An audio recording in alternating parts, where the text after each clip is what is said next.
تصور کن یکی 100 سال زودتر از زمان خودش زندگی کنه، چیزهایی ببینه که بقیه حتی تصورش هم نکنن. مردی که میتونست آینده رو تغییر بده اما جهان اون رو پس زد. این داستان نیکولا تسلاست، مغزی که برای امروز ساخته نشده بود.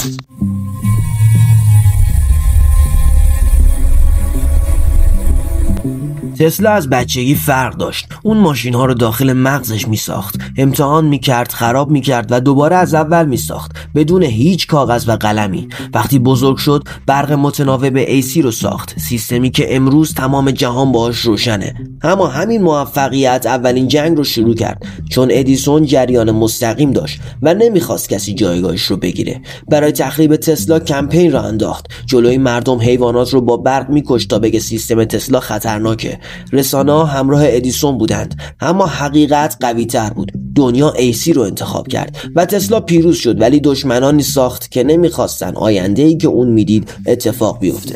بعد از این پیروزی تسلا رفت سراغ رویایی بزرگتر، چیزی که اگر کامل میشد امروز شاید انرژی برای همه مردم دنیا رایگان بود.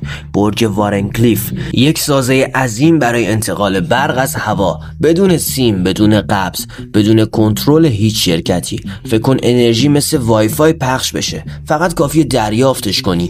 همین ایده کافی بود تا سرمایه گذاران وحشت کنن. برق رایگان یعنی سود صفر، یعنی قدرت از دست میره و وقتی قدرت به خطر بیفته خلاقیت حذف میشه. پروژه تسلا متوقف شد، وارنکلیف تخریب شد و رویای بزرگش خاک شد.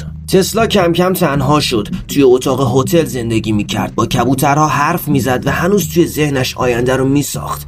سال 1943 بی صدا مرد، نه ثروتی داشت نه جشنی به افتخارش. اما عجیب ترین اتفاق بعد از مرگش رخ داد. چند ساعت بیشتر طول نکشید که تمام مدارک و دفترهایش توسط ماموران جمع شد.